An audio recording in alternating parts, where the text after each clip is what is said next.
여러분 안녕하십니까? 광주 MBC 뉴스투데이 시작합니다. 먼저 오늘의 주요 뉴스입니다. 현행 거리두기 2단계가 2주 더 연장되면서 자영업자들의 희비가 엇갈리고 있습니다. 지침이 다소 완화된 카페 등은 정상 영업에 대한 기대감을 드러내고 있는 반면 음식점과 유흥업소 등은 울상입니다. 영암 관음사에서 시작된 코로나19 감염이 일파만파 퍼지고 있습니다. 벌써 누적 확진자가 20명이 넘었는데 확진자들의 이동 동선이 강진과 목포 등 인근 지자체로 넓게 퍼져 있어 추가 확진자가 나올 가능성이 높습니다. 더불어민주당 광주 지역 국회의원들이 대선 주자들에 대한 지지 의사를 공개적으로 표명하기 시작했습니다. 이병훈 의원은 이낙연 대표를, 민영배 의원은 이재명 경기도지사를 지지한다고 밝혔습니다. 15만 톤의 폐기물이 묻혀있는 것으로 추정되고 있는 일곡지구 근린공원 부지에 대해 광주시가 정밀 조사를 진행합니다.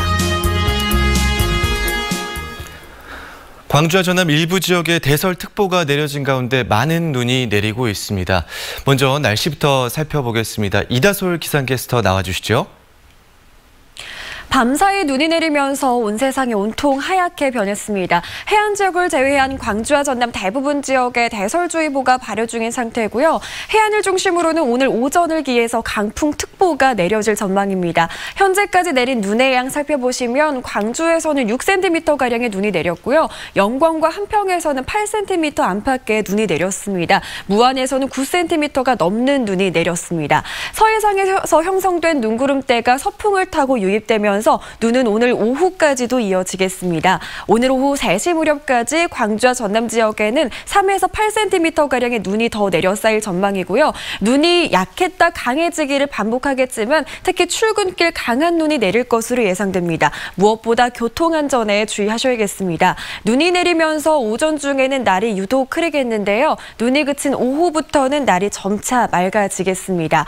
오늘 광주의 기온은 어제보다 2, 3도가량 높은 가운데 평년 수준의 기온을 보이겠습니다. 아침 기온 영하 1, 2도 안팎으로 시작해서 한낮 기온은 6도 안팎으로 예상됩니다. 내일부터는 북쪽 한기의 영향을 강하게 받으면서 강추위가 시작되겠습니다. 내일 광주의 아침 기온 영하 7도 안팎으로 오늘보다 5도가량 낮겠고요. 수요일 오전까지도 추위는 이어지겠습니다. 목요일부터는 또다시 눈이 내리기 시작해서 이번 주말까지도 눈이 오락가락 이어질 전망입니다. 날씨 정보였습니다.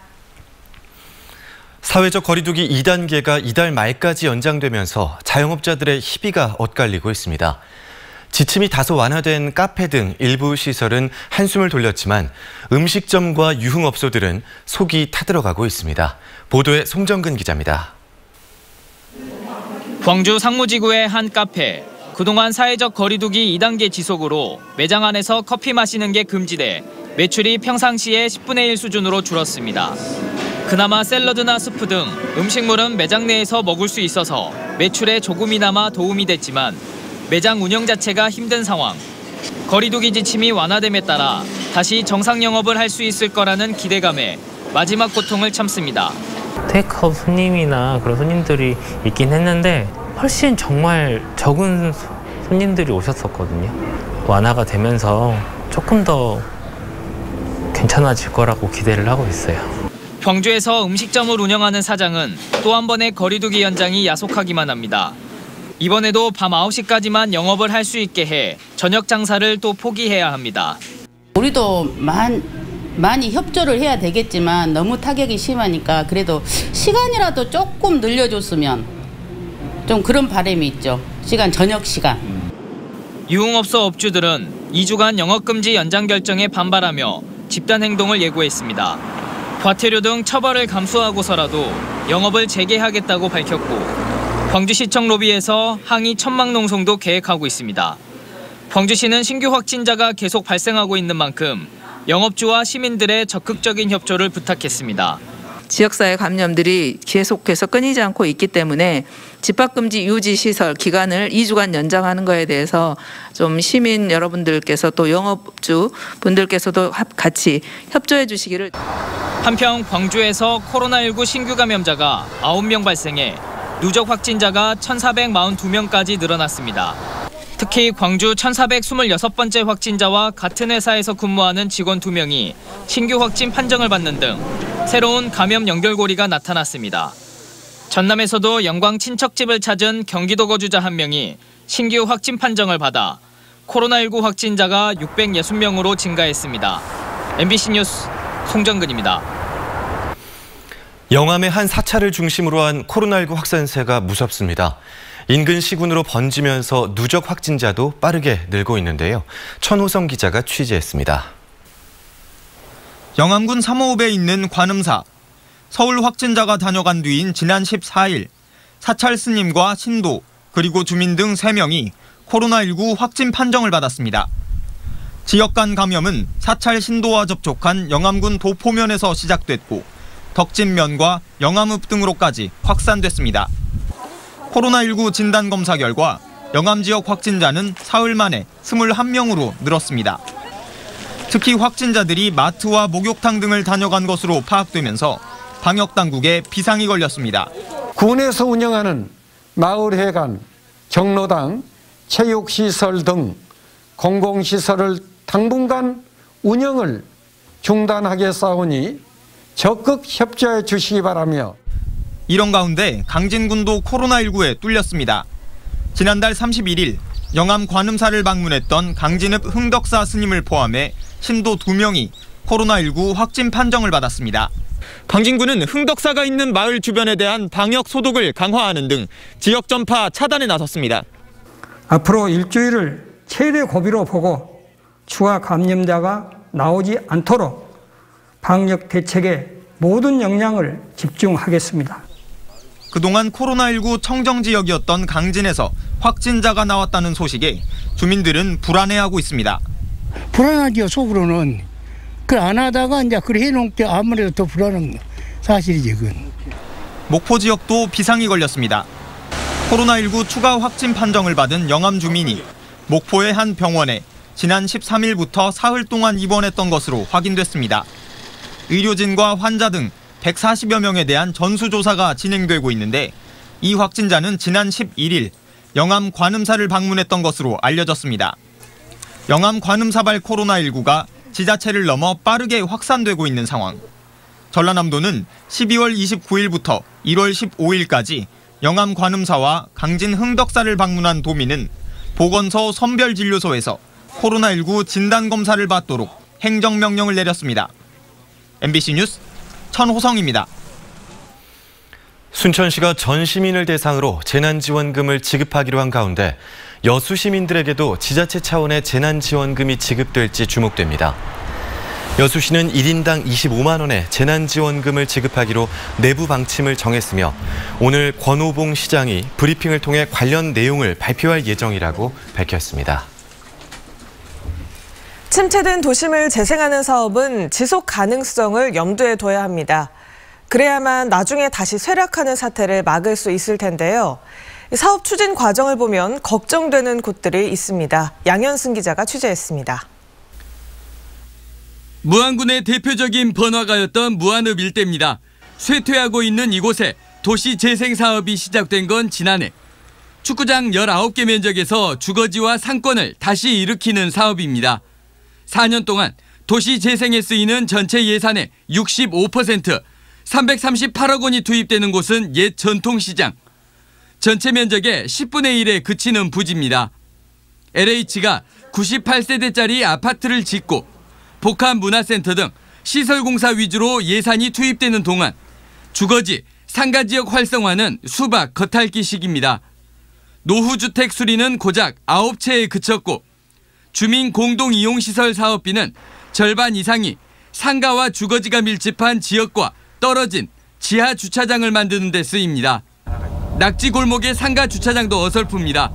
대형 버스가 드나들 진입로가 확보가 안 돼 무안군 예산 15억 원이 더 쓰이게 생겼습니다. 어떤 공동체를 만든다거나 사업 하나를 할 때 물론 사업비가 크든 적든 간에 주민들하고 협조해서 하나하나 만들어 가야 되는 부분이기 때문에 그런 부분들에 있어서 행정이 좀 많이 서툰 것 같아요. 핵심인 주민 역량 강화 등 이른바 소프트웨어 사업비는 전체 도시재생 예산의 4%에 불과합니다. 주민들이 직접 관리할 수 있는 역량을 가져야 도시재생 사업 기간이 종료된 후에도 지속적인 재생을 할 수가 있죠. 도시재생 지원센터의 인력 운영도 엉터리입니다. 지난해 말 무안군이 돌연 센터장을 교체하면서 내부 잡음이 불거진 데 이어 국토부가 필수 조직으로 요구하는 주민협의체 대표들도 일괄 사퇴해버렸습니다. 청년 아파트, 보건소 그쪽에 들여다 보니까 구도심에 있는 사람들은 약간 소외감을 느끼는 것이죠. 인수인계가 제대로 안 돼 책상에는 이렇다 할 서류 하나 없고 사무장도 공석입니다. 왔을 때 아무것도 없었고 이제 짐을 가져가신다고 하셔가지고. 무한읍 도시재생 사업이 인구 감소와 상권 쇠퇴를 막지 못하고 건물만 남는 것 아니냐는 우려가 깊어지고 있습니다. MBC 뉴스 양혜승입니다. 더불어민주당의 이낙연 대표가 오늘 광주를 방문합니다. 이낙연 대표는 양동시장을 찾아 상인들의 고충을 들은 데 이어 국립 5.18 묘지를 참배한 뒤 김희중 대주교를 면담할 예정입니다. 이 대표의 이번 방문은 최근 대선 주자 여론조사에서 이재명 경기도지사에게 밀리는 상황을 염두에 둔 포석으로 해석됩니다. 더불어민주당 광주 지역 국회의원들이 대선 주자들에 대한 지지 의사를 공개적으로 표명하기 시작했습니다. 이병훈 의원은 열정과 책임감, 도덕성 등의 기준으로 볼 때 현재 거론되는 대선 후보 중에 이낙연 대표가 가장 적절한 인물이라고 생각한다고 밝혔습니다. 또 이 대표가 민주당의 중요한 정치적 자산이자 김대중 대통령 이후 호남의 제목이라며 지지의 배경을 설명했습니다. 앞서 민형배 의원은 이재명 경기도지사가 민주당의 대선 후보로 적합하다고 밝힌 바 있습니다.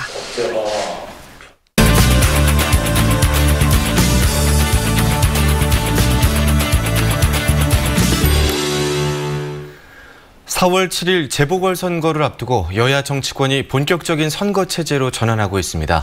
특히 서울시장 선거전이 뜨겁게 달아오르고 있는데요. 정준우 변호사와 함께 전망해 보겠습니다. 안녕하십니까? 네, 안녕하십니까. 이 서울시장 보궐선거에서 야권 후보 단일화, 그러니까 국민의힘 후보와 국민의당 안철수 대표의 단일화가 어떻게 성사될 것으로 전망하십니까? 어떠십니까? 네, 어제 안철수 단일화를 조건으로 조건부 출마 의사를 밝혔던 오세훈 전 시장이 출마 선언을 하면서 단일화가 어렵지 않겠느냐라는 얘기가 많이 나오고 있는데요. 저는 개인적으로 단일화는 될 것으로 예상을 합니다. 지금 이 상황을 좀 한 단어로 좀 요약을 해보면 국민의힘의 시간 끌기다라고 저는 그렇게 얘기를 하고 있는데요. 지금 월등히 안철수 대표의 지지율이 높기 때문에 지금 시점에서 단일화를 해버리면 사실상 국민의힘이 양보를 해야 되는 상황입니다. 그렇기 때문에 자당 그 경선을 거치고 나서 좀 지지율이 올라온 다음까지 시간을 좀 벌어두려는 이제 그런 템포가 좀 있다라고 보이고요. 그 다음에 그 안철수 대표 입장에서도 그 지금 단일화 논의를 하면 상대방은 김종인 대표인데 후보가 확정된 다음에 그 확정된 후보와 단일화를 하는 것이 좀 더 쉬운 논의라고 생각할 가능성이 높습니다. 네, 만에 하나 이 단일화가 성사되지 않더라도 안철수 대표가 서울시장 선거를 완주할 걸로 보십니까? 단일화가 되지 않으면 안철수는 선거 완주를 할 것으로 보입니다. 단일화가 가장 어려운 상황이 어떤 상황이냐면 안철수와 국민의힘 확정 후보와 지지율 격차가 10% 이내인 경우입니다. 그랬을 때 여론조사로 단일화를 하자라고 지금 얘기가 나올 수가 있는데요. 안철수의 셈법은 이런 걸 겁니다. 만약에 본인이 양보를 했는데 여당이 아닌 야당 후보, 국민의힘 후보가 당선이 되면 본인은 사실상 얻을 것이 없습니다.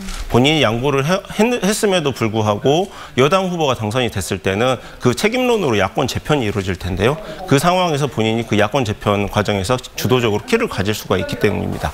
그래서 안철수 대표 단일화를 어떻게 성공시킬까 하는 그 방정식을 만들기보다는 그 단일화 무산시의 실패 책임론이 본인한테 귀독되지 않는 그런 것에 지금 더 머리를 쓰고 있을 가능성이 높습니다.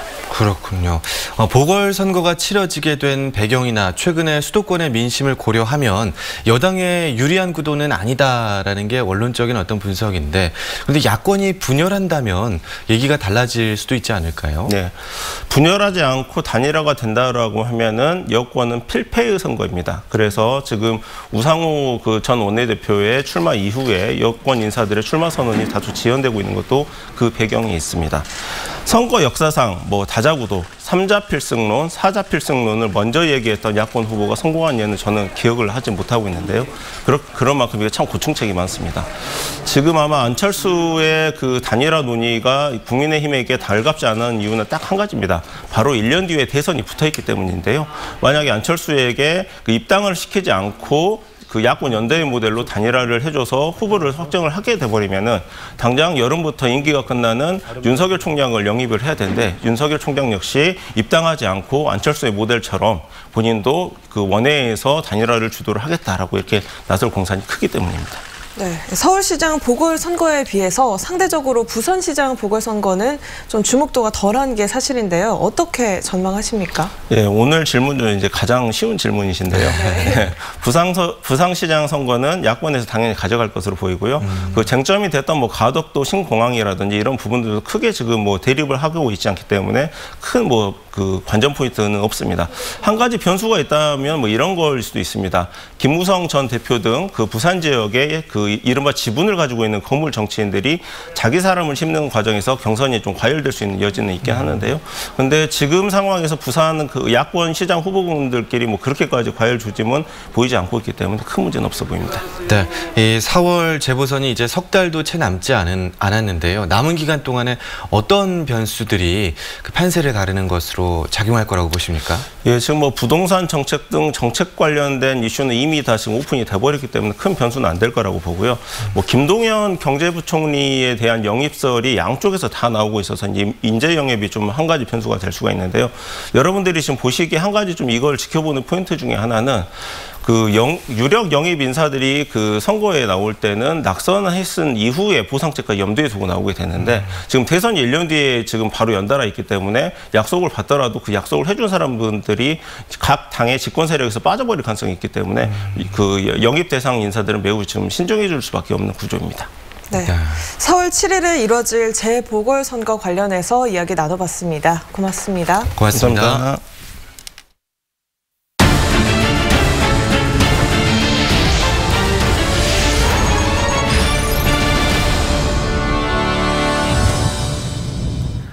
배움을 향한 열정은 끝이 없다는 걸 몸소 보여주는 80살 어르신이 있습니다. 지난해 고등학교 졸업 검정고시에 최고령으로 합격한 조현수 할아버지인데요. 올해는 4년제 대학에 합격해서 입학을 앞두고 있습니다. 이재원 기자가 전해드립니다. 매일 아침 영자신문으로 하루를 여는 올해 80살의 조현수 할아버지. 지금이야 80의 나이에도 건강함을 유지하고 있지만 학창시절 할아버지는 건강 때문에 고등학교를 중도 포기해야 했습니다. 이후 건강을 회복한 할아버지는 35년 동안의 군 생활을 무사히 마쳤고 전역 이후에는 18년이나 미군 부대에서 군무원 생활을 했습니다. 그리고 지난 2016년부터 국가유공자를 상대로 봉사활동을 하면서 다시 학구열이 불타올라 고등학교 졸업 검정고시를 준비하게 됐습니다. 주차 요금 같은 것도 제가 뽑아주고 배 티켓, 비행기 티켓 같은 것도 다 뽑아주고 그러니까 재밌더라고. 그게 내가 좀 더 배우면 이런 걸 더 잘 할 수 있겠구나. 20여 년 전 받은 암 수술 때문에 건강을 걱정한 가족들이 말려보기도 했지만 배움을 향한 할아버지의 갈망을 꺾지는 못했습니다. 건강이 항상 걱정스럽죠. 젊은 사람들하고 어울리니까 왕따 아닌 왕따가 당할까 싶어. 할아버지 역시 80이 다 된 나이에 다시 시작하는 공부가 쉽진 않았지만 포기하지 않고 도전해 지난해 검정고시 최고령 합격자가 됐습니다. 꿈에 그리던 고등학교 졸업장을 60여 년 만에 받아든 할아버지는 도전을 멈추지 않고 대학 입시에 도전해 지난 연말 4년제 대학의 합격증을 받았습니다. 사회복지에 어디 가서 제가 가서 근무를 한다는 이거보다는 노인들 복지를 위해서 좀 도움이 되고 싶습니다. 남은 인생 동안. 손주 또래의 학생들과 캠퍼스에서 복지를 전공할 꿈에 부풀어 있는 조현수 할아버지. 배움에는 끝이 없고 장애도 없다는 걸 몸소 보여주고 있습니다. MBC 뉴스 이재원입니다. 2045년 탄소 중립 에너지 자립도시 실현을 위한 광주형 인공지능 그린 뉴딜 사업 추진이 본격화됩니다. 광주시는 다음 달 초 탄소 중립도시 추진위원회를 출범시키고 녹색 전환도시 조성 등 3대 전략 62개 세부 사업에 12 3,470억 원과 민간 자본을 투입시킬 예정입니다. 세부 사업으로는 시민 햇빛발전소 설치 사업, 그린 리모델링 사업, 전기차 구매 등이며 중장기 계획을 마련해 매년 이행 상황을 점검할 계획입니다. 희망 2021 나눔 캠페인에 성금을 보내주신 분들입니다. 담양군 고서면 원류동마을 주민들이 27만 7,200원, 운규마을 주민들이 14만 원, 금단동마을 주민들이 8만 4천 원, 장산마을 주민들이 16만 5,200원, 고서면 최종수 씨가 10만 원, 화순군 화순읍 향청리 청년회원들이 30만 원, 만연 1, 2 주민들이 15만 원, 도웅 1위 주민들이 7만 원, 유천 1위 주민들이 11만 원, 주도 3리 주민들이 10만 원, 능주면 동명정미소에서 10만 원, 화순 종합상사에서 50만 원, 미성식당에서 10만 원, 오버롤즈에서 10만 원, 남정 1, 2 주민들이 17만 원, 남도 종합중기 김영식 씨가 10만 원, 능주면 조금자 씨가 10만 원, 장성군 동화면 용정 1위 주민들이 10만 원, 남평 1위 주민들이 13만 원, 남산 1위 주민들이 9만 원, 빛가람동 중흥 S클래스 센트럴 1차 아파트 주민들이 59만 원, LH 3단지 6통 주민들이 15만 원, 대방 엘리움 1차 아파트 주민들이 25만 원, 우미린 아파트 주민들이 70만 원, 영무 예담 아파트 주민들이 36만 원 보내주셨습니다. 성금을 보내주신 분들께 감사드립니다. 밤사이 눈이 내렸습니다. 현재 광주의 기온 영하권을 보이면서 길이 꽁꽁 얼어있을 가능성이 높습니다. 무엇보다 교통안전에 주의하셔야겠습니다. 현재 해안 지역을 제외한 광주와 전남 대부분 지역에 대설주의보가 발효 중인 상태고요. 해안을 중심으로는 오늘 오전을 기해서 강풍특보가 내려지겠습니다. 현재까지 내린 눈의 양 살펴보시면 광주에서도 6cm 안팎의 눈이 내렸고요. 무안에서는 9cm가 넘는 눈이 내렸습니다. 서해상에서 형성된 눈구름대가 서풍을 타고 지속적으로 유입되면서 오늘 오후까지도 눈발이 이어지겠습니다. 오후 3시 무렵까지 광주와 전남 지역에는 최고 8cm가량의 눈이 더 내려 쌓일 전망이고요. 눈발이 강해졌다 약해지기를 반복하겠지만 특히 출근길 무렵 눈발이 강하겠습니다. 눈구름대가 머물면서 날은 흐린 모습인데요. 눈이 그친 이후로는 맑은 날씨를 차차 회복하겠습니다.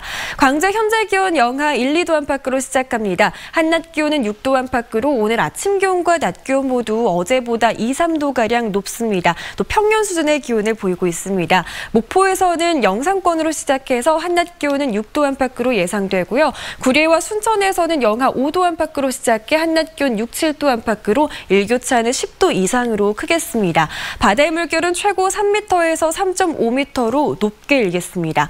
내일부터는 북쪽 한기의 영향을 강하게 받아서 강추위가 이어지겠습니다. 내일 광주의 아침 기온 영하 7도 안팎으로 오늘보다 5도가량 낮겠고요. 수요일 오전까지도 추위는 지속되겠습니다. 또 목요일에 또 한 차례 눈 소식이 들어있고요. 이어지는 주말 동안에는 비가 내릴 전망입니다. 날씨 정보였습니다. 이상으로 광주 MBC 뉴스투데이를 마칩니다. 눈길 안전에 유의하시기 바랍니다. 함께해 주신 여러분 고맙습니다.